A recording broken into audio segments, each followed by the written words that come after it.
This podcast is brought to you by Ragu Old World Style Traditional Sauce. A great sauce starts with the best ingredients. Ragu Old World Style Traditional Sauce is that great sauce. Inspired by our founder's original recipe, Ragu Old World Style Traditional Sauce is made with delicious ingredients, including vine-ripened tomatoes, chopped onions, garlic, and olive oil. Simmered together for the authentic taste you and your family will want to come back to. For recipes, sauces, and mealtime inspiration, visit ragu.com. Make room for a brand new year and a brand new room. Cozy up with HomeDepot.com for up to 30% off select mattresses and mattress essentials. From pillow top to plush, medium firm to memory foam. Waking up to a wonderful new mattress is the perfect way to make your new bed and your new year. Up to 30% off select mattresses and mattress essentials from HomeDepot.com. How doers get more done. Online only. Free delivery on select items $45 or more. Visit HomeDepot.com for more information. Thank you for visiting ChristopherMedia.net. Check out the Ugly Club Podcast, Tuesdays on iTunes and ChristopherMedia.net. Christopher Media, let's make some noise. Christopher Media, let's make some noise. Welcome to Beer Nuts, a weekly excursion into the world of craft beer, brought to you by MichiganBeerGuide.com. And now, here are the Beer Nuts. Okay, welcome to Beer Nuts. First ever episode. Talking about a craft beer podcast for a while. Well, made it a reality now. We got JR in here from MichiganBeerGuide.com. You may remember him. He was on an episode of Unregimented way back in, was that May? Yeah. Early summer, but we got it going. JR is here. Aaron is here. Hi. We have Uncle Pete. All right, good to be here. Okay. Welcome. We'll be doing this on Saturdays, and we're just going to dive in every week. These gentlemen know a lot more about craft beer, than we do. Aaron and I are just along for the ride, but it's going to be good. It's going to be fun. We're going to learn things. We're going to increase your beer IQ. Yeah. Absolutely. We're here to spread the gospel of discovering better beers. There's no right or wrong with beers. There's a lot of yeah, right. yeah. I think there's a lot. Whether Get up you're on your mic. casual yellow lager drinker or a connoisseur of sours, saisons, and bourbon barrel stouts, there's something for everybody. There's always something better out there, and we just want to spread the love. That's right. Spread the love. Do a little Evang Ale. Just want everybody to be happy I out like there. that. My friend Chris Fry from the Ford Brewers Club, Crispy, that's one of his favorite sayings, Evang Ale. Beer puns are flying already. That's right. But I find a lot of right about beer. You say there's no right, no wrong, but there's a lot of right. I'm with you. I just wanted to make sure that those casual fizzy yellow beer drinkers stick with us, because we're here to open your eyes that there are a lot of other styles out there. There's nothing wrong with liking what you like. Yeah, And I'll tell you, last night I was at a bachelor party, and all that was in the cooler was the fizzy yellow ales. Yeah, and it's kind of disappointing, really, but it is what it is. What would you have rather had? Something more. It's just maybe it's just getting older too.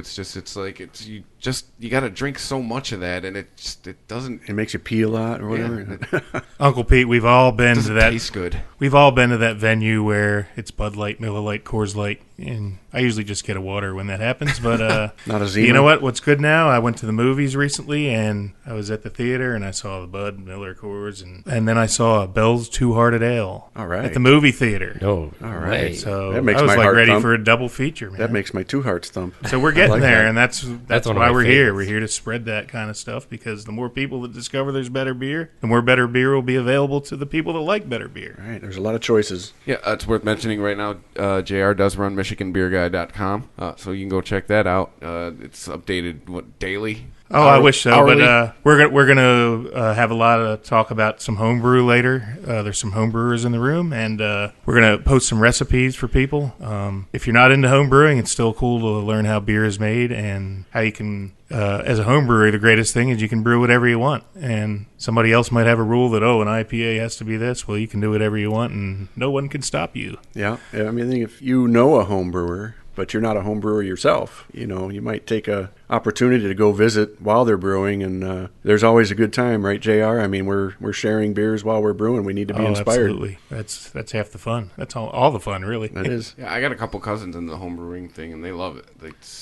I don't necessarily think they're doing it to make money. I think they're doing it exactly what you guys are saying. They're sharing it with their other friends. That's right. Hey, we made this. Hey, we made this. Try this. And Yep, you get a lot of good feedback. A lot of what's yours like, what's mine like. Yeah, and I think if you ask anybody that's starting small with home brewing and craft brewing is that there's very little money and a lot of work to be had, but it is rewarding when you Kind create of like podcasting. something. Yep, and there's nothing better than when you brew a great batch of beer and people all want it and they enjoy it, and you feel like on top of the world for that till that batch runs out, and then you got to come up with something else. Got to make more. But we're going to talk about IPAs today. Each of our shows, we're going to pick a beer style and go over it. We're going to start out in more general terms, and we'll get maybe a little more sophisticated as the audience gets more sophisticated. What is that IPA anyway? India All Pale these Ale. acronyms, acronyms, they really throw me off. IPA is India Pale Ale, and the IPA style originated in the United Kingdom in the British Empire back in the 18th century. Wow, you were a real youngster then, weren't you, JR? Oh, yeah. I You're think the I was same age in as me. What am I talking elementary about? school then. Yeah, you're the same age as me. I can't say that. But anyway, a lot of people know this story, but for those who don't, when the British settled in India, the British loved their beer, and what they did is they shipped beer on the boat all the way to India, around Africa, around Cape Horn, that long, grueling 3-month, 4-month, whatever it took. In the heat. Ship ride. And they discovered that if they put lots of extra hops in the beer, it would preserve the beer and prevent it from spoiling. And pretty soon, it got so popular between the soldiers in India that the people in Britain decided, hey, don't send all that away. We like that too. So then they started brewing more and more, pale ales and IPAs, and that's kind of how that style came to be. Where they like an accident, really. Sort of. And the other thing about it, hops really were more prevalent in the southern part of England towards London. As you get to the northern part of England and Scotland, there's hardly any hops, so you'll notice the beers in UK are a lot maltier because they just didn't have a lot of hops, especially as you get north. That's why Scotch ales and so forth have almost no hops. But originally they didn't have a lot of hops in those beers, and when they found out the preservative qualities, that's kind of what. Can you imagine, though, sailing barrels of porter, one of the greatest beers, right, to come out of Great Britain, the porter style, and shooting those over to India in a hot hold of some wooden ship. And there's a mistake right there that needed a remedy. Once the troops got a hold of that, they probably went, whoa, what's all the get fuss that about? away from me, man. I need some good beer. And can you imagine how, all that beer was just warm. They no refrigeration in those days. They were happy to have it warm. They didn't know what they were missing with a colder beer. And I remember the last time I was in Ireland, I asked for some ice in my drink, and they gave 1 cube. So, you know how it is over there. They like the room temperature stuff. But at the end of the day, it's still beer, and it's still good. And if you don't know any different, it probably tasted wonderful to those soldiers back in the day. I think the hops actually help it keep the flavor too, right? I mean, they're strong. They're the kind of a addition that will help keep flavor. So when you actually taste a beer after 6 months sailing it from London to India, you're going to taste something. I think, like Chris said, they discovered something. They discovered not only that it preserved the beer, but that it added some really nice hop flavor to it. Right. Well, real quick, can we get into let's break it down for, let's say someone found this podcast on Act. We hear that all the time, hops. What is hops? We want to talk about that real quick. Hop is a plant, and actually this year for the first time I'm growing my own hops. But it's a plant. It grows on a vine, which is kind of like a vine, but it grows from the ground up. So you want to put some twine and suspend it about 15, 20 feet in the air. And it grows up and it bears cones, kind of like little mini pine cones, only they're green. They're soft. And a lot of people may know that the hop plant is a close relative of the marijuana plant. Oh. So did not know if you that. take a hop cone and break it up, it's got that resinous, sticky feeling. And matter of fact, they just Shorts Brewing here in Michigan just came out with a IPA that was really, really good. I just had it. Just released this week. It's called Sticky Icky Icky. Yeah, I love the label on that one. I think they're paralleling the similarities between those two plants. There was a very picture on the label of a very happy gentleman swan diving into a big vat of sticky, icky hops. I wonder what he was supposed to be doing. Right. I know, right? He probably wonders too. And while we're talking about that, I'm parched. Would you guys like to try a beer? Yeah. Let's randomly pick a. Stop twisting my arm over here. Yeah.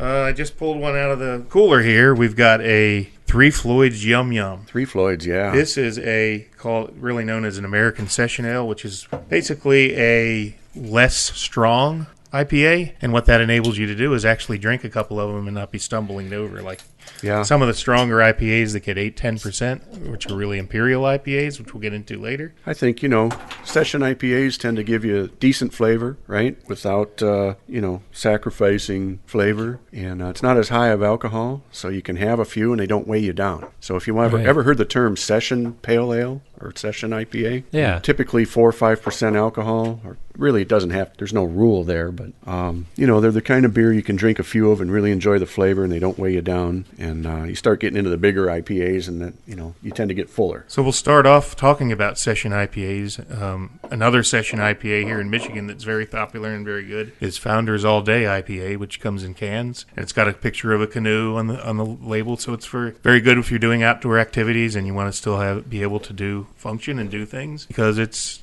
relatively about the same alcohol as a Budweiser. What do you think of this one, Chris? We have these. I want to make sure I'm doing everything right here. We have these tasting glasses. Am I just supposed to drink it? Am I supposed to swish it around? Whatever you're comfortable with, but normally you like to take a little, little sniff, smell it, and get a little bit of that hoppy aroma. It's not like that floral smell. That's hops. The goal of the session IPA, the goal of the brewer, is to give you that good hoppy flavor without all of the excessive alcohol. So you're right on there. Smells amazing. You're right on with that floral smell. That's one of the characteristics you'll pick up in certain kinds of hops. Other types you might pick up some pine, Other types you might pick up citrus. So your nose isn't kidding you. You're smelling. No, that isn't bad. We were discussing before recording. I'm not an IPA fan. That's not bad at all. That's a real drinker. This is from a very revered brewery that a lot of people think very highly of, including myself. It's Three Floyds Brewing in Munster, Indiana, not too far outside of Chicago. And Uncle Pete, you were just there a week or two ago, right? I tend to make a pilgrimage there every time I'm in the area. It's just a hop, skip, and a jump off the Interstate 94, right there in Munster, Indiana. And Munster like the cheese? Munster like the Munsters of TV fame, too. Yeah, Munster cheese, Munster Not TV. Muncie. Not Muncie. Munster. Oh, did not know there was a Munster. Anyway. Three Floyds makes a number of fantastic beers. Yum Yum certainly lives up to its name, in my opinion. It's a great session IPA. It's a cool label, too. I was checking out the label. It's got like an Indian kind of design to it. It looks Indian, you're right. Yeah. The writing looks kind of Arabic or something too. Right, yeah. I'm not sure exactly where they're going for. You should see some of their labels. There, of course, one of the beers a lot of our listeners may recognize that are fans of is Zombie Dust. And you can imagine the label on that one.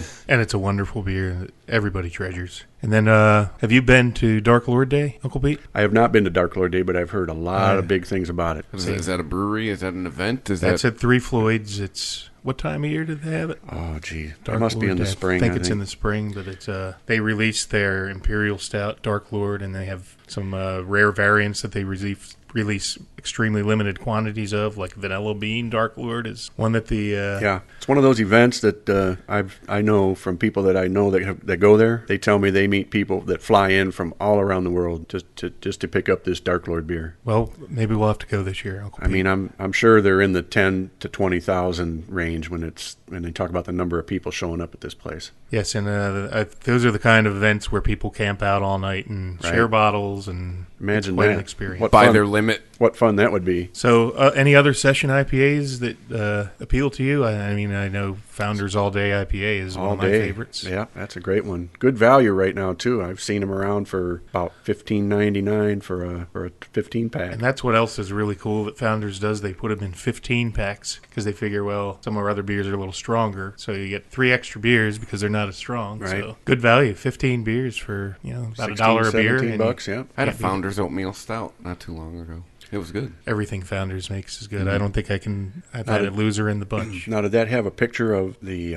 was it the breakfast stout or was it the oatmeal stout? It was the oatmeal stout. Okay. It was on tap at a bar up in, I went up to Port Huron. All right. There's a bar up there. I know they got the breakfast stout, has a picture of the little baby eating out of the oatmeal bowl. Well, yeah, and I just read something online about that I think they had to take the baby off because of That's a no-no. New Hampshire couldn't have a child on the label. On any liquor container. And now they have a different label where there's some, like, a phone number you can call. It says the kid is missing now or something. You have to call this number, and perhaps on a future broadcast we'll do some research and dive into that a little more. Yeah. So everybody let's call the enjoying number.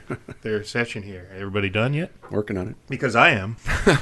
You're the Michigan beer guy. He's Okay, quick on the so- draw. We expect nothing less. We talked a little bit about how IPAs were discovered in United Kingdom and the trip around Cape Horn and all that, and that's where the English IPAs came from. But now we're going to talk about American IPAs because there's a big difference between an English-style IPA and an American IPA. Specifically, American hops are a lot more pungent.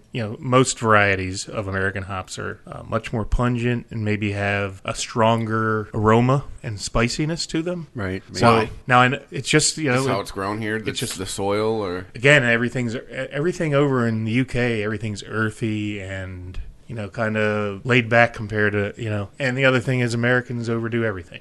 So instead of putting 2 ounces of hops in a recipe, we'll put 10 ounces because we're overindulgent. We're Americans. Yeah. That's why they call us the ugly Americans, right? exactly. Speak but for it's yourself. just how the style has evolved. So what we're going to do, we're going to taste an American IPA and an English one, and we're going to kind of check that out. I guess since we talked about English first, we'll start with that. So What do we got, JR? well, you should know. You brought it, Pete. We have Great Lakes Brewing Company Commodore Perry India Pale Ale, which is an English-style pale ale. Right. From Now, Great Lakes Brewing in Cleveland, Ohio. if you put this next to a imported English IPA, I would suspect, and maybe I'm right, maybe I'm wrong, but I would suspect that it could be a little bit lighter colored since it's made in the USA. And I don't know the recipe behind this one, if they used American two-row barley versus Maris Otter or some other European malt. But there are differences in the ingredients, and I hate to get technical on everybody. I hope I'm not losing you. Thank you. That's what the podcast is for. Get technical. Yeah, and These are the people who want you to get technical. Yep. Chris, I'd like to add, you make no secret of it that you're not the biggest IPA fan, and I think that's probably because you've had some like monster IPAs with tons of bitter, very bitter, strong hops. Well, this is the English style, so this is going to be a little bit. It'll cut the edge off. The smell's a lot less. Yeah, pungent. it's more earthy, isn't it? It's more earthy and less pungent. little You less got to floral. really get your nose in there to smell it. Where the other it's one, you kinda just like- had to get near the glass. It's kind of like dirtweed versus chronic. This is There the you go. dirtweed. So you can tell this is nowhere near the bitterness that you're used to. Probably the ones that A lot less bite on that one. yeah. A little more sweetness, a little more syrupy mouthfeel. They call that more malty, more medium-bodied. Man, I wish I could drink beer like you guys drink beer. You can. You guys get into it. Well, you can, and by the time we're done with a few more episodes, that's our hope. You're going to be our guinea pig. Yeah. All right. Develop our palates over here. Yeah. This one's good for you, though, huh, Chris? But again, there's no right or wrong. If you go through a bunch of episodes, you may still not care for IPA, and that's okay because there's so many beer styles. We're going to have several that I know you'll like. But then again, too, I say I don't like IPAs, but Magic Hat number 9, that's an IPA, isn't it? I mean, with the Magic Hat number 9. I'm not even sure. I've had it before. I think it's a apricot flavored IPA, and I tend to like it. Speaking of apricot, I had that Scary Jesus Rockstar from Dark Horse. Now, there's a label you'd want to see. You can imagine Jesus in his robes, right, jamming out guitar and got the microphone and kicking things over. It's Scary Jesus Rockstar. Yeah. Now that's. But speaking I just of want Any one. frontman in the 70s, really. Yeah. Like, I just have to have one just because of the name. But speaking of apricot, that happened to have apricot in it. And chamomile tea, of all things, and it's an IPA base, and a very interesting flavor. If you can imagine mixing those together in a glass, what that would be like. Number 9 is described as not quite pale ale. Whatever that that means. sounds familiar Number 9. from the packaging. Number 9. Number 9. That's in my head now. Stop.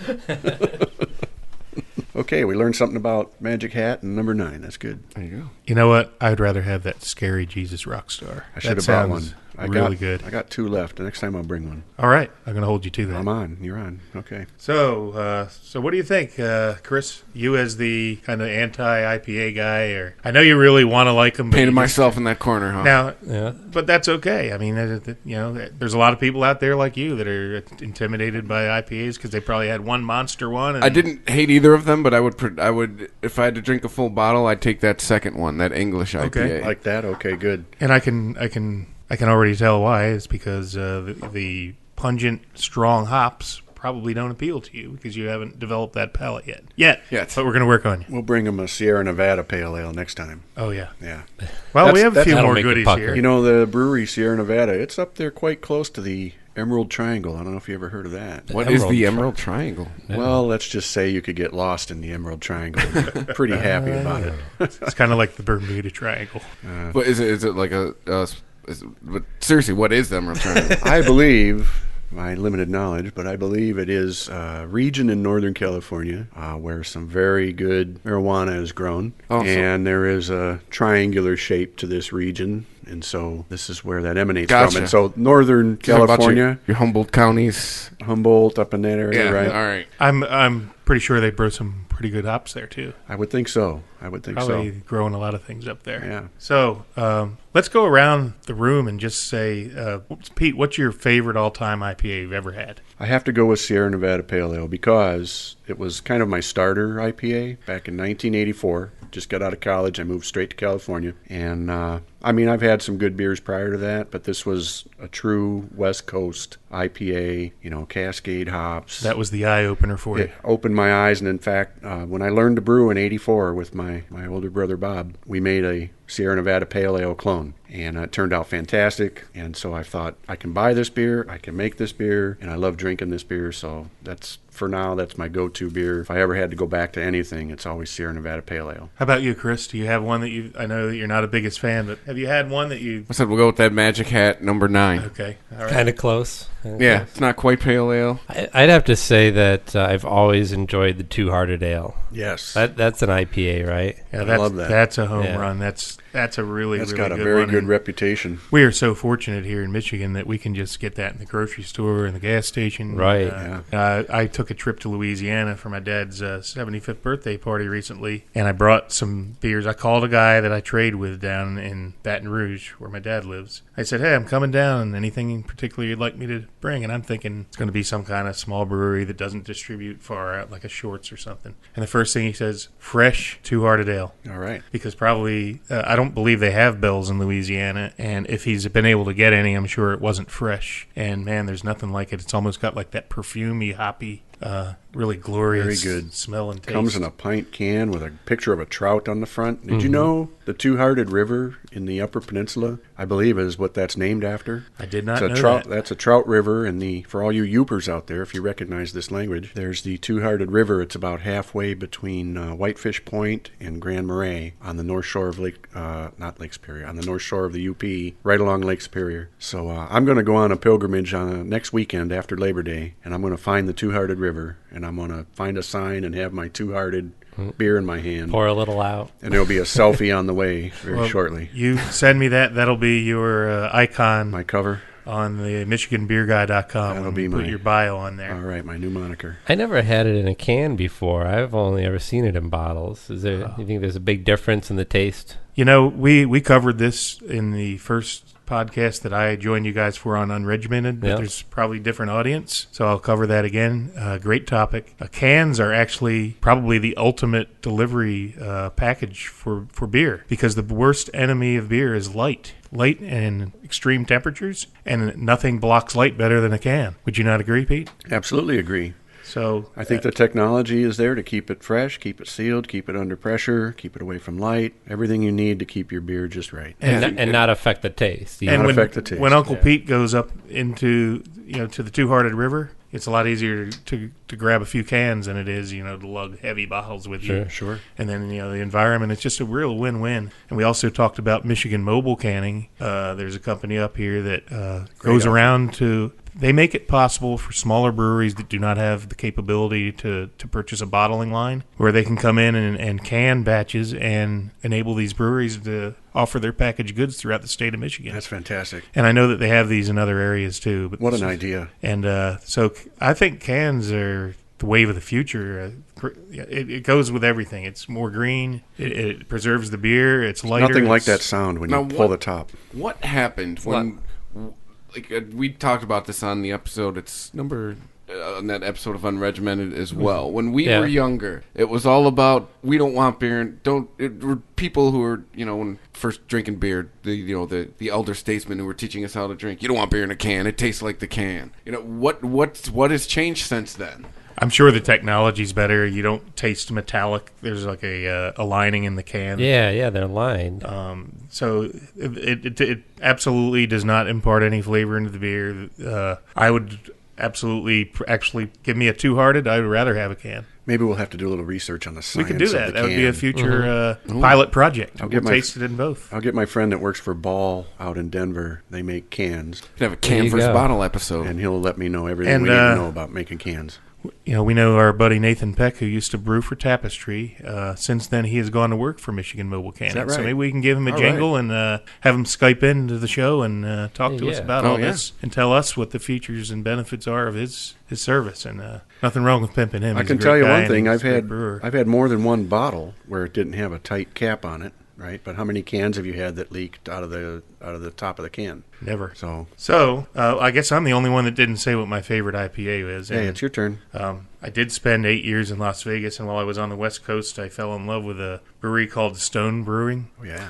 And in Escondido, California. And even though I worked for, at the time, Newcastle and then Heineken, I found through my travels with various distributors and other beer people, I discovered Stone IPA. And my absolute favorite IPA I've ever had is Stone Ruin 10, which is their 10th anniversary beer. It was so good that they decided to brew it every year. And it comes out, I think they brew it every June. And it came out, I bought like 6 bottles as soon as I saw it. I was all happy, and it's just a wonderful IPA, fruity, a lot of citrus fruit. Now, is to that it. classified as a double IPA? It's a double IPA, right. yes. What does that mean? Well, we'll get into that a little later. Okay, but we got that coming up. Okay. Double IPAs are simply stronger with more hop. Those are the kind of ones that probably scare Chris. But Little higher alcohol, maybe. a lot higher. So that's one of my favorite breweries, and in keeping with the theme of the show, we're always going to have a brewery of the week. And this episode number 1 brewery of the week is Stone Brewery. All right. Escondido, In California.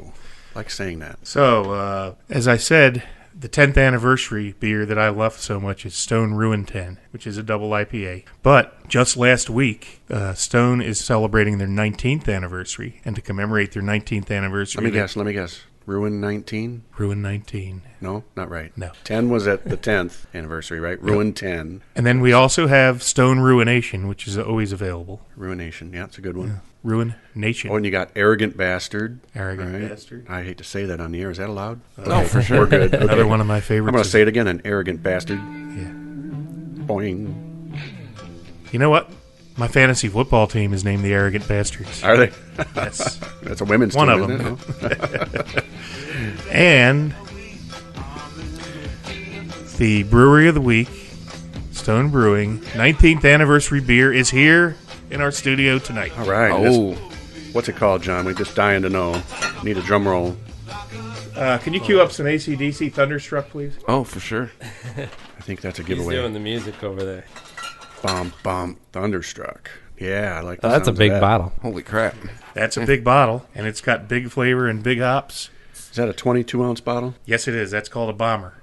That's what's known And as a if you bomber. drink- Know that. And Bomber. if you drink the whole thing yourself, you'll be bombed. That's right. But luckily, there's 4 of us to share it. So I'll just be a quarter bombed. I say to Aaron. It's the easiest way.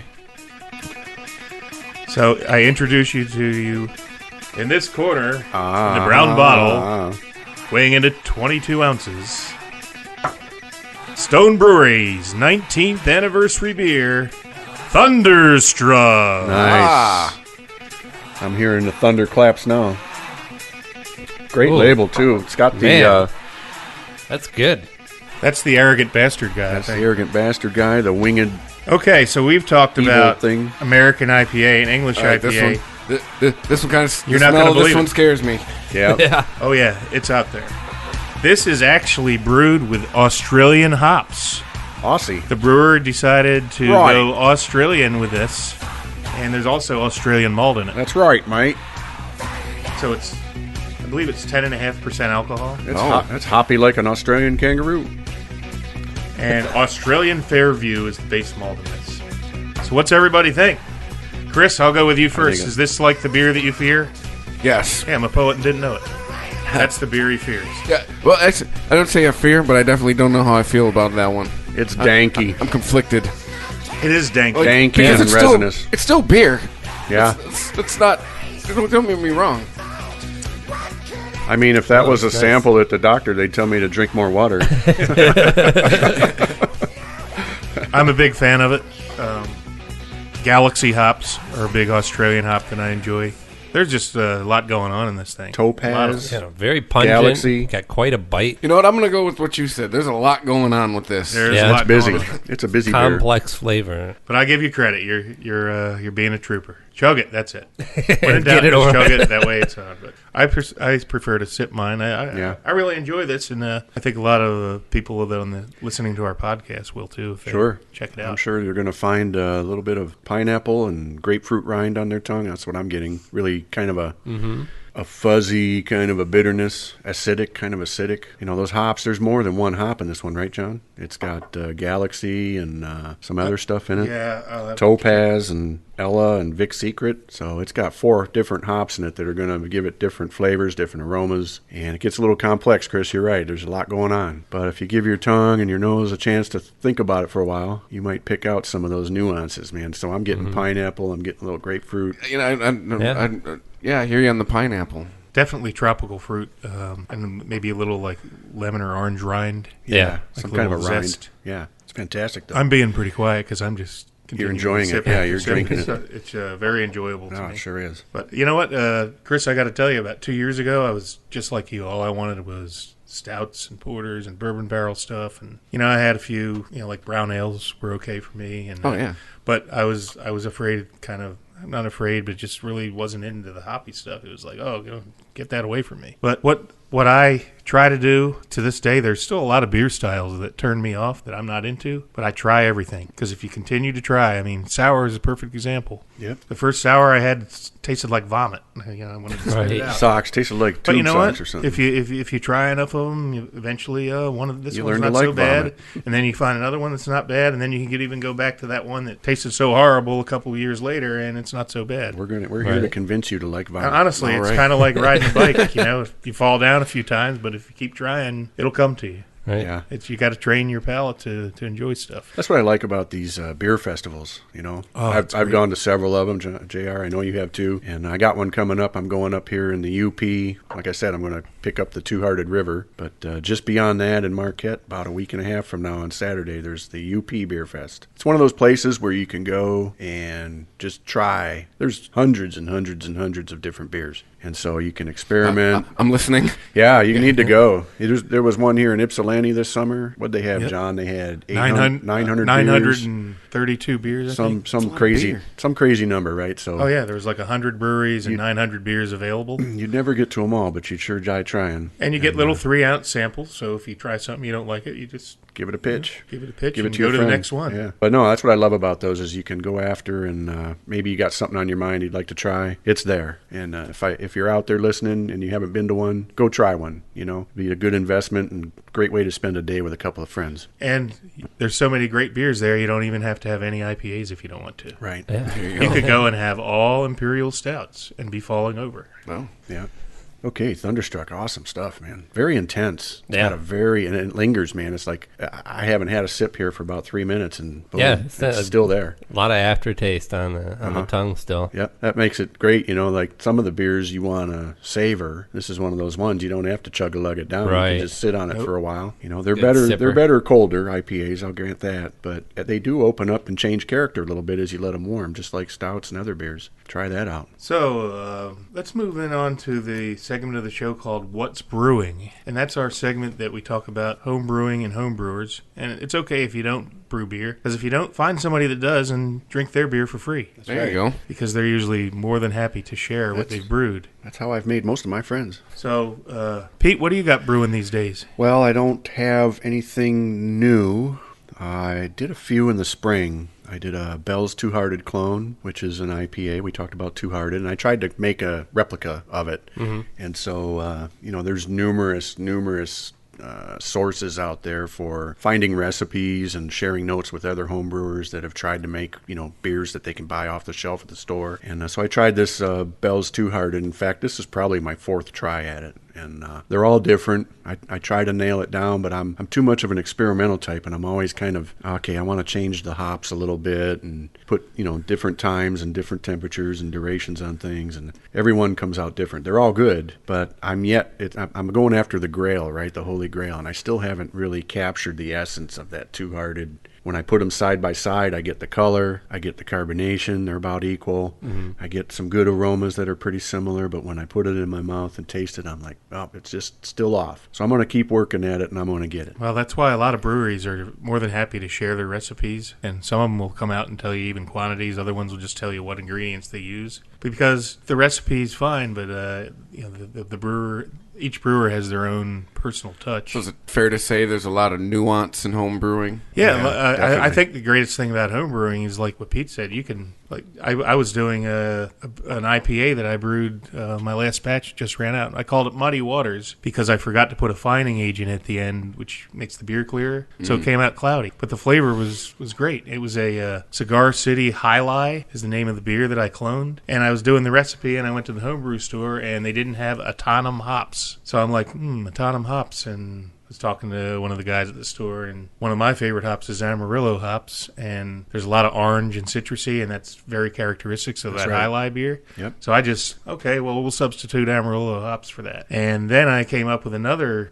idea. I decided instead of dry hopping in the secondary container, and I don't want to scare people away that don't homebrew, but you ferment it in one vessel and then you move it to another vessel kind of just to settle out. And normally people add extra hops in there and it just adds hops into the aroma. But what I decided to do is instead of doing it at that stage, I put the hops inside the keg that I pour the beer out of. And they call it dry hopping in the keg. So I had these Amarillo hops that I substituted and I put them in the keg. Put them in a bag? I got them in a little mesh metal basket that I purchased at the homebrew store.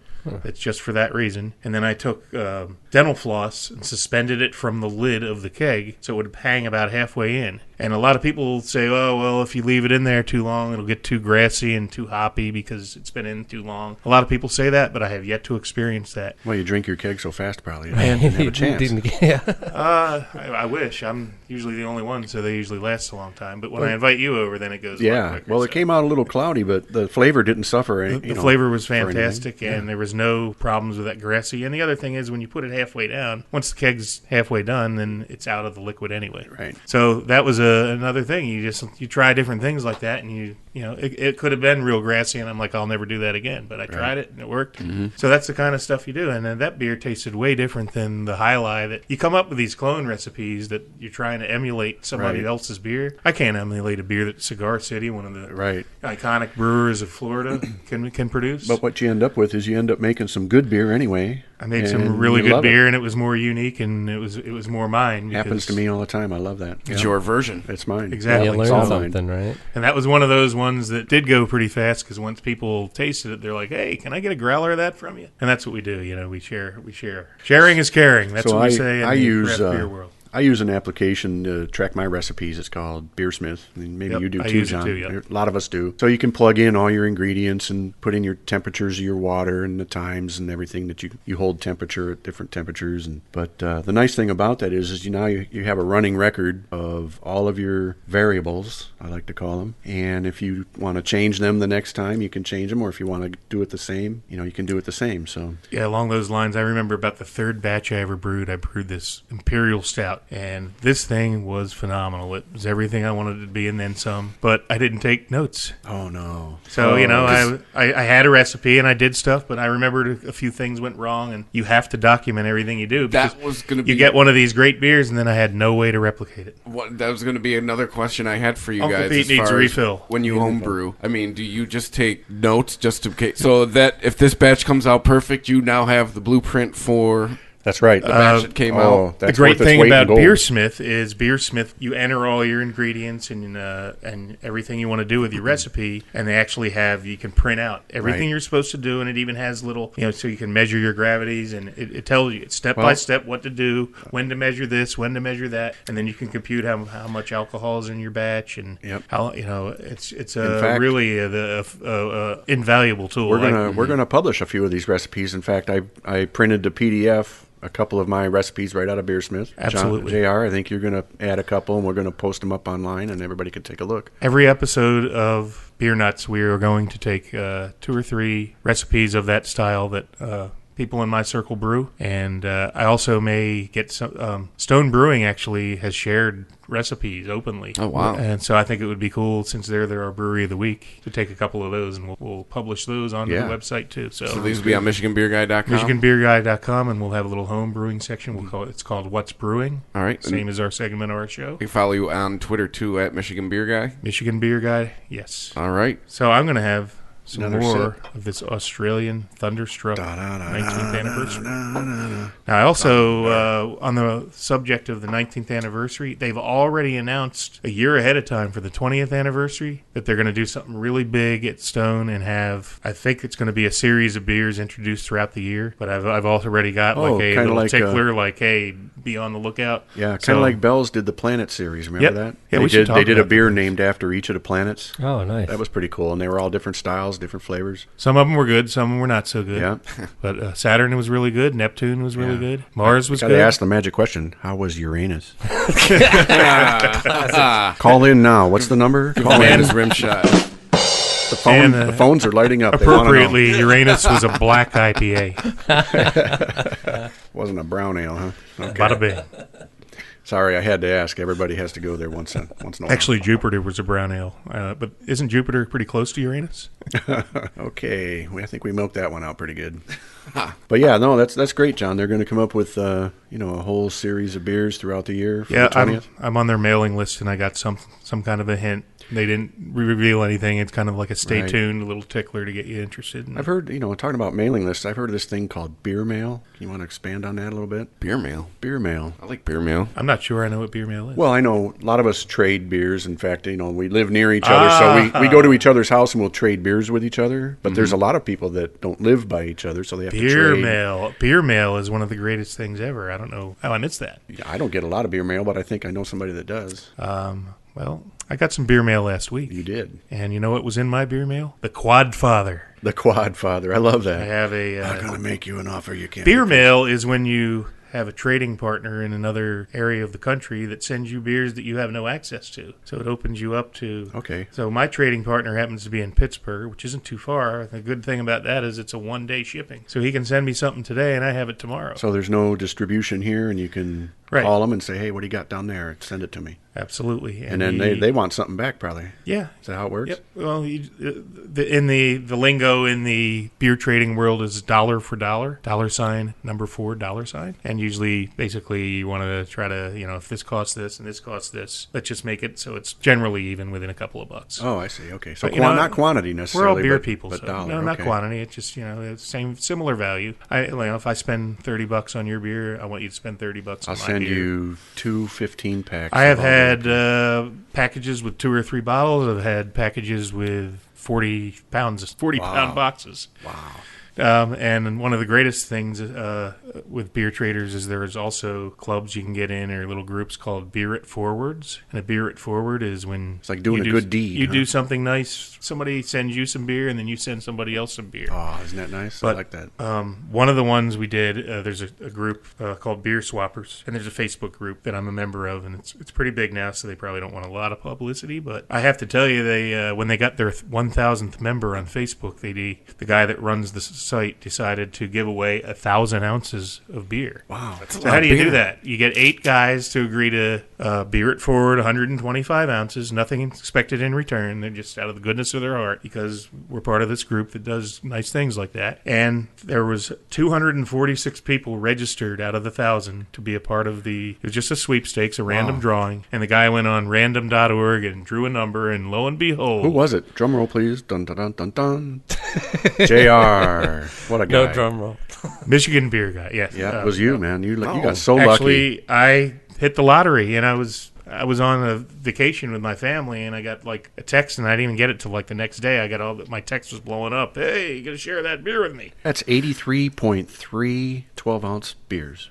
I have a picture of everything lined up on the back patio. I invited everybody over on Memorial Day. I couldn't make it that night. I was really bummed out. Well, there was a nice lineup, and what was really cool about it is, there was beers from all over the country. There was some, ordinary stuff, and there was some really, really elite stuff that you would never expect to get in something like this for a free thing. I think one guy sent me a bottle of Hunapoo Imperial Stout, which you have to get at the brewery on one day a year in Florida. I had another guy actually call me or text me, message me from a place where he could get some really exclusive beers in a crowler. Crowler is a can that you get at the brewery, and they seal it right there, so it preserves the beer for a period of time. And he got me Prairie Bomb in the crowler and Prairie Bible Belt in the crowler. That's an artisan. I mean, this is part of my 1,000-ounce free prize. So, of the 8 people that shipped me stuff, I am going to surprise them at Christmas time with something back. Reciprocate, absolutely. Something back as a thank you for all the nice things they sent me. Good for you. Yeah. So that's cool Spirit program. Forward. JR, So, I wouldn't expect any less. You're that kind of guy. And you know what? Locally, Uncle Pete lives near me, and we have 4 or 5 other craft beer friends all the time. Like one of us will go to Wisconsin, we'll come back, and we go, "Hey, we got all this beer in Wisconsin. Trunkload. You can't get here." Yep. We all hide the receipts from our wives. We haven't been caught. We haven't been caught for crossing state lines illegally with trunkloads of beers yet. Not yet, but I'm more concerned in being caught by my wife spending. That's copious dangerous. amounts. Danger zone. Danger zone. That's worse than the police. You're right. Yeah. So and we all often do that. We always share. It's always exciting. You go back, and I didn't pick up all the beer for me. It's to share with all my friends, and then when they go to exotic places, and bring beer back, it'll be like, "Hey, John, come on by. I got this and this," and I'll go over, and Pete will hand me a 6-pack of 6 different, exotic beers from faraway places, and that's what Beer It Forward's all about. It's we don't keep track of, hey, I gave you 6 beers, you owe me 6 beers. It's just it's just sharing the love, man. Speaking of exotic places, I was wondering maybe we could do a future discussion on how widely are our American style beers, our take on all these styles getting out to the rest of the world, right? Yeah. We hear things about foreign brewers and foreign investors, investing in our American breweries, and then they're starting to distribute outside of the States. I think Stone's got something coming up where they're going to be getting into Berlin pretty soon, right into the heart of Germany, right? That's the beer mecca, right? I think there's a lot. I think there's a lot of interest throughout the world in our craft beers here, because we've basically created our own styles with these hoppier and American ingredients. And be interesting to know how much we're getting it out there and what people think of it around the world. Absolutely, and beer evolved from all these other regions of the world, and we're kind of late to the party, but we're bringing it strong, aren't we? Right, sure are. Yes, Ellie, you're talking about... I'm feeling patriotic now, man. I'm feeling good. And, Founders was just, I believe, had a partner buy a stake in them from Portugal. Right. Spain or Portugal? Spain? A Portuguese brewery. I can't remember. We'll have to look that one up. Yeah, I probably could have remembered if we could do a whole episode on that one, though. A whole take, and maybe we will. The next thing I want to talk about is a randalizer. Has anybody here ever heard of a randalizer? Pete, I know you know what one is. I won't say it. I'll let them talk. You guys ever heard of a randalizer? No. Okay, a randalizer is a device where beer. Remember my dry hopping story about when I homebrewed and I kept the hops inside the keg? Well, a randalizer is you actually tap the beer out of the keg and run it through a device full of hops, so it gets that fresh hop burst and then into the glass. There it is. And you can buy real sophisticated $high ones, but if you just want for $20, you want to have a little fun, you can buy Dogfish Head Brewing out of Delaware, Milton, Delaware. I went to the brewery and I found this little device for like $20. It was just a little jar, and you can it's kind of like a strainer, kind of like almost like a cocktail filter. So you can pour a glass of beer in there with whatever you want in it, let it sit for 20 minutes, and then you strain it out into your glass. Wow. And you can use hops in it, you can use coffee in it, any kind of coconut in it, toasted coconut, bourbon. Fruit. It's like a beerizer. So that's a randalizer. A flavoring device. So Dogfish Head has not paid me any royalty money for this, but I would love a check in the mail or some free beer or something if they would do that. But that being said, you can go on their website and buy one for, I think, $19.99. Sure, you can make your own, though, out of a lot of things you can find at Home Depot. And I've had some fun with that. Was the guy's name came up with it, Randy? Is that why it's called a randalizer? Could be, man. Maybe he was Randy. I don't know. That's like the guy that invented the toilet. His name was Crapper. Something like that. So when we were at the Summerfest, John, they had Dark Horse had like 20 of these randalizers lined up, and they were clear vessels, like a whole house water filter, and you could see in each one they had different like fruits. They had strawberries in one, and blackberries in another one, and hops in another one, and coffee beans in another one. Yeah, and the great thing is you don't even have to be a home brewer. You can buy one of these things for $20, and you could take Bud Light if you wanted and pour it over some lemon if you wanted, and infuse lemon in it. It was like Baskin Robbins. It was the Baskin Robbins of beer. Like, remember Greenbush at the Summerfest? Greenbush had what 31 flavors. 31 flavors, just of like ice cream. Baskin Robbins. Nice. And by the time I got there, they were all gone. Yeah, I was with you. We were in line together. I was somewhat deflated until I found out they had barrel-aged Cabra Perdita. That made everything okay, yeah. Which is their barrel-aged blueberry stout, which was phenomenal. Aged in bourbon barrels. We were quite satisfied So with everybody that. else got ice cream. We got bourbon barrel-aged blueberry stout. Oh, wow. But that's the thing, though. Everybody's after what's the next different thing and the next flavor. And so here they're reaching out with 31 flavors of ice cream or 20 different Randalls of fruit-flavored or coffee-flavored and whatever. And whatever your imagination can take you to. That's fantastic. What was that flavor I wanted? It was rum something. Oh, the ice cream? Yeah, rum raisin, I think. Oh, my goodness. They had 31 flavors of ice cream flavored beer. Wow. How cool is that? That sounds like I could get into trouble. Yeah. Well, you guys did get into trouble. We rented a van. What was one of the neatest flavored beers you've made, John, with flavors? Flavored beers. Well, it's funny because I have a batch that I'm just about to keg, and this came through Beer It Forward, so this is all coming together. A guy sent me a jar of candied syrup, blood orange flavor. So that sounds kind of disgusting, huh? But it was like really sweet, syrupy, orange juice, orange flavored sugar, blood orange flavored. Mm-hmm. And what kind of a base beer did you put it in? I put it in an IPA, and it's all ready to go. It's what was unique about it is this the company that makes this syrup is called Cascade, and Cascade candied syrups. You can find them online, but I had never heard of this, and so I'm getting this Beer It Forward package. It was the same guy that sent me the Hunapoo Stout, sent me it because he read that I was a home brewer in my profile, and I had to try this. You actually ferment the beer for a couple of days, and normally you never ever open your fermenter vessel until everything's fermented out. But this said when it's at its peak of fermenting, add the sugar, because it'll, then the yeast is active and it eats that stuff up and take off again. Because really what yeast does, it converts sugars into alcohol and carbon dioxide, so CO2. So anyway, it's supposed to really put a big orange flavor into the beer. So you asked about what flavored beers. This will be a blood orange flavor in the beer, and it won't be long because I can keg it and we could be drinking it by this time next week. Oh, wow. So that's what I'll do tomorrow morning when I wake up. That'll be my first thing to do is keg that beer. I'll tell you about one of mine, and we'll get into it probably in the next episode in more detail, but just to tickle it a little bit, I had a chocolate vanilla habanero stout. Oh, Robert D. Habanero. And it was all natural ingredients as far as I used real cocoa beans, I used real vanilla beans, and I roasted 2 habaneros in the toaster oven and was able to extract and make a tincture of each of those flavors, and then add it to the beer, during fermentation. And oh my goodness, it came out so good. Yeah, I had a Bell's. They had the Oberon habanero that was out. I had that. Definitely. I haven't tried that yet. We'll save for next episode because we're reading ahead here. I know it's on.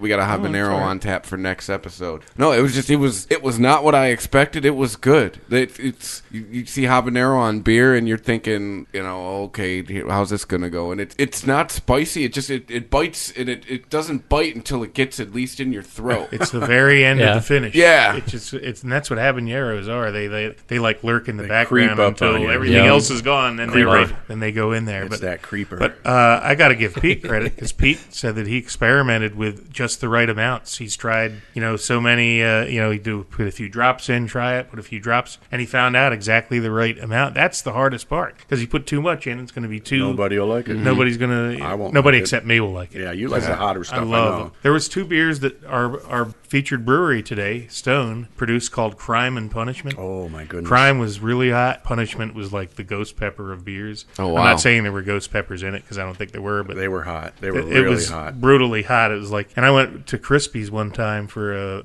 they were bottling some barrel-aged beers with his brew club, and he invited me over. And somebody bought a bottle of the Crime, which isn't even the hottest one. And everybody in the room tasted it, and, I can't drink that. It's way too hot. It's so pretty hot. there was a half a bottle left. I drank the whole thing. I know I came to your I house. thought it was wonderful. Came to your house. We can do an episode on this one time too about beer and food you can make with beer. And I made that salsa, and I mixed in a half a bottle of that spicy pepper ale from Hideout. Oh yeah, And right in the salsa, and I think it gave it a little extra kick and a little beer, Beer flavor. salsa. Yeah. That's awesome. It was awesome. It was really good. and at the same party, I served the Mayan Mocha pulled pork. That's right. Mayan Mocha is brewed by Oddside Ales in Grand Haven, Michigan. Man. And it's a stout brewed with habaneros, and it's a one that's kind of subtle. It's not it won't melt your face off like the Crime and Punishment did. But it's there. But it's there, and it was a nice dark malty stout, Yeah. and you got that little zest in there Let's because do usually that. when you're pulled pork, you want a little spice in there. Let's talk about that on a future podcast. well, I'm about sure, food and beer and how you can make the two meet in the middle. And I'm really sure these enjoy guys might enjoy some pulled pork. It. Oh my goodness! Oh, It was the so munchies. good. It was so Oh, good. there you go. Yeah, that happens sometimes. I heard it goes on. I put the pork I put an onion in the bottom of a slow cooker. It's easy as can be. Onion in the slow cooker, 4 or 5 pound pork butt roast that you make pulled pork from. Oh, And man. you put it on low for about 8-10 hours. Don't forget the beer, the Maya Mocha. Yeah, you pour the 1 bottle of beer. Other people have used root beer. That's boring. Use real beer or stout or something. Boy, speaking of root beer, how about that? It's taken off now. This hard root beer. Oh It's my blowing goodness! out. We talked about that in our last episode. Yeah. In our unregimented episode that we Yes. taped earlier. But Not Your Father's root beer is just blowing off the shelves. You got like the there's no Coney Island root beer now too. Coney Island. There's another one that comes in cans. What's that one called? There's like. I've had it. I can't remember what it's called. Didn't you tell me today you heard there's a company? Yeah, is- Miller Coors, right, is talking about making now hard soda pop Like like orange orange soda. and ginger ale. Uh-oh. Look out, kids! Here it Yeah. comes. Yeah. and we know where that's going to go. Yeah. There's But- going to be a protection label on there for the under 17. And in the crowd. craft beer community, there's some people may argue that those are like alcohol pops and they're not really craft beer. They're not beer at all. Other people say the recipe is a spiced ale. It just happens to taste like root beer. So Right. I'm not sure where I fall in on it. I personally, with that, it does taste like an A&W root beer, but you can't argue with the sales. I mean, Oh, I it's know. blowing- Hey, whatever gets people off yellow fizzy beer, right?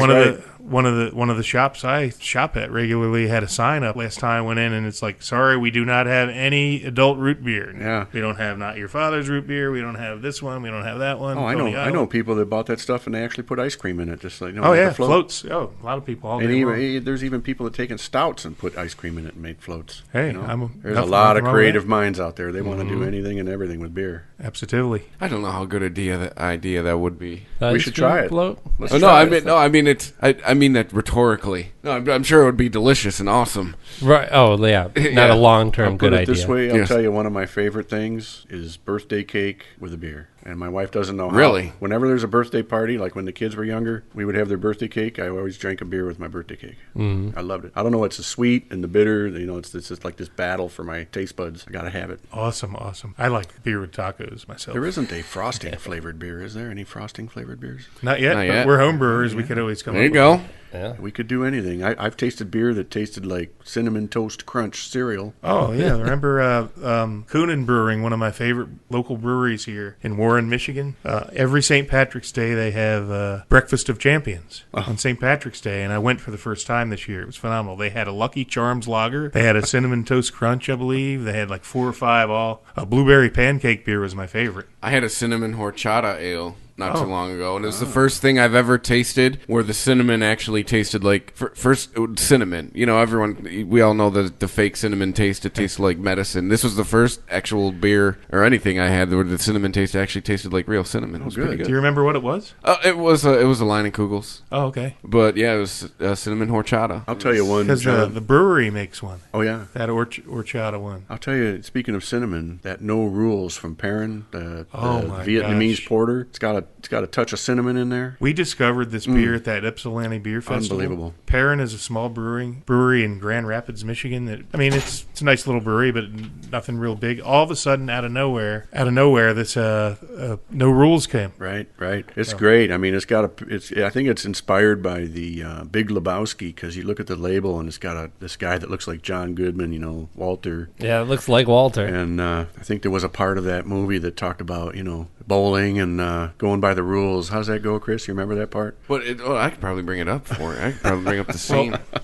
All I can tell you is it was the talk of the beer festival. Everybody's like, you got to try this No Rules. Unbelievable. And that was cool. We thought, we discovered this great beer. But then the better news was they just recently got bought out by Oscar Blues. And I don't know if this is connected, but for the first time, they're out of Denver or something. Oscar Blues. They do 1050 and Oscar Dale's Pale Ale. Dale's Pale Ale, yeah. They're coming out with a new pale ale too. Mm-hmm. Great brewery, expanding rapidly. Great sales. They just showed up here in Michigan, right? Well, they bought into Perrin about a year ago. Yeah. Well, so they bought into Perrin, the company that makes the No Rules, and all of a sudden, out of nowhere, we started getting bottle distribution here in the state of Michigan. And this stuff is rated 100 on Rate Beer, 99 on Beer Advocate. Everybody is giving it high ratings. It's phenomenal. It's got coconut, Vietnamese, coffee. Cinnamon. It's fantastic. 15%. Imperial Stout aged in bourbon barrels. What's the percentage on that? 15%. ABV, 15% alcohol by volume. Holy smokes. And now all the beer trading sites are going bonkers. Everybody wants it. I got one bottle sitting in my cellar. It's going to come out at the right time. So that's why it's a Vietnamese porter, is because it's got the Vietnamese coffee in it? Correct, yep. Yeah. And I'm telling you guys. Now, it doesn't have that super rare coffee that the mountain cats eat and then they shit it out. And, you got to go collect that stuff. What was that called? I don't remember, but I do remember the cat shit coffee. There is actually coffee that they pay some ungodly amount. Right. It slips me now. It's on the tip of my tongue. I'll be skipping that one personally. They pay big bucks for that kind of stuff, JR. You might, but I don't. I ain't going to be I got a cat at home. I can make that. I can homebrew that. Oh, please. I'll stop coming over if that happens. Copy Luwak. So the Big Lebowski. What's your favorite part of that movie, Chris? All of it. The part where Sam Elliott comes up to him at the bar and you have to swear so much. Yeah. What the fuck are you talking about? Yeah. All right, dude. Have it your way. I like when he drops the roach in his crotch and he's driving down the street and he oh yeah, that's the classic. Crashes into the dumpster. Pours his beer on his crotch to put it out. Crashes into the dumpster. And the noise that he makes is, ah! He's freaking out. He's thinking he's being followed, by somebody. When the guys have the bowling ball and ask him, what the fuck is this? He goes, well, obviously, you're not a golfer. I have a buddy that owns a bar, a saloon out in Nevada where I used to live, out in the outskirts, like about a half hour from Vegas. And he posted on his Facebook once a picture. The dude is here in my bar. And it was a picture of him. Oh, that's awesome. So he was pretty thrilled to have him. It was Jeff Bridges? Yeah. That's somebody. Who would you like to have a beer with if you could have a beer with somebody? That'd be an interesting topic to have some night. Oh, wow. That'd be a long list. Probably the Big Lebowski. Yeah, Jeff Bridges. He'd definitely be a good dude to have a beer with. Anyway, maybe anyone who worked on that movie, really. Maybe the Coen brothers. Maybe John Goodman. I wouldn't mind having a beer with John Belushi if he was still with us. That would be good. I could go for that. Be worth it just to get him back here. I'd be lying if I say I wouldn't want to get Julianne more drunk. More drunk or more drunk? Okay. Yes. So on that note, should we wrap it up here, guys? You're feverishly hitting your laptop. You got anything left in the chamber over there, John? I don't think so. Unless we want to crack up with one last beer, but we still got another episode. So yeah, we better meter it out. All right, well, we're wrapping up the first episode of Beer Nuts. Did you guys have a good time? Oh, yeah. My beer's empty, so I guess we're going to have to wrap this show up. It's always good when we're talking about beer. One of the things that I always profess to people is to always drink beer out of a decent glass, and I have some MichiganBeerGuy.com glasses with my logo, which is the state of Michigan with a hop around the Lower Peninsula. You heard Pete talk a lot about the UP, in case you're wondering what that is. That's the Upper Peninsula. And you heard him talk about Yoopers, which are people from the Upper Peninsula, which Yoopers is now actually in the official dictionary, correct? I think so. It just came in, about a year ago? So, really? And then trolls, right, is if you live under the bridge, below the Upper Mackinac Peninsula. Bridge. So you're either a Yooper or a troll. So that we're all trolls. Just want to clarify that. We're LPs, aren't we? Lower Peninsula. Anyway, I would like to share a glass with our listeners, so if you enjoyed the show, just tweet me out at Michigan Beer Guy. at Michigan Beer Guy, and check out our website, michiganbeerguy.com. You can learn more about us, get some recipes, and find out what new beers are coming out. And just say if you like the show, if you didn't like the show, if you learned something, if you didn't like, just and we'll pick JR pick a winner. Yeah, so just from random. Tweet out at Michigan Beer Guy and hashtag Beer Nuts. And everybody that does that, I will randomly draw one lucky listener and mail you one of these coveted glasses. Got to fill it yourself, though. Oh, man, I was just thinking, if I got an empty beer glass but I didn't get a beer, I'd be pretty bummed. Well, Okay. Never know what might come with that glass. Legally, I can't ship alcohol across state lines. Could be a surprise, though. No, and so he's not saying if you want alcohol, tweet from Michigan. He's just saying can't go over state lines. Yet people out there are going to extrapolate whatever they want. But we had fun. It was a great time. It's a good show. Thanks for bearing with us, guys. We're figuring this out. It's like any other podcast. It's gonna just organically, form each week. But like we were saying, if you liked it, if you didn't like it, you got suggestions. Maybe you got a beer that we're missing the mark on. You were like, hey, this beer is really good. You guys should know about it. Tweet at Michigan Beer Guy. This will be available on iTunes. It's gonna be on ChristopherMedia.net. I'm sure John's gonna have the links on MichiganBeerGuy.com. Absolutely. Sure will. So thanks to Pete, Aaron, John, Kat, who's sleeping. And we'll catch you next week, guys. All right. Until next time, stay thirsty, my fiends. Oh, there you go. Adios, amigos. Adios. If you enjoy this show and want more people to know about it, head on over to iTunes, leave a comment, and rate it 5 stars. Make sure you like and share us on Facebook, and don't forget to follow us on Twitter. Just search for Christopher Media. Thank you in advance for supporting Christopher Media by clicking on the PayPal button and by clicking through to all the sponsors who support ChristopherMedia.net. Most importantly, we would like to take the time to extend an extra special thanks to you. Christopher Media could not exist without your support. Thank you for visiting ChristopherMedia.net, and thank you for listening. Christopher Media. Let's make some noise. Thank you for visiting ChristopherMedia.net.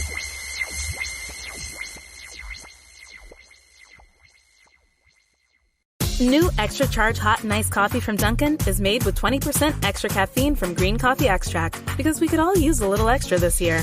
Whether that's an extra boost, some extra boldness, or the drive to go the extra mile, we're extra ready for whatever comes our way and extra excited to take it on.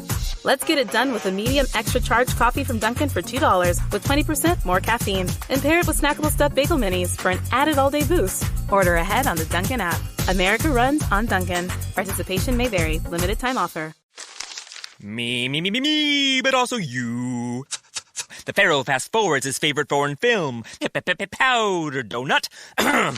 Okay, what's my line? The only line I see here on the script is get options based on your budget with the Name Your Price tool from Progressive.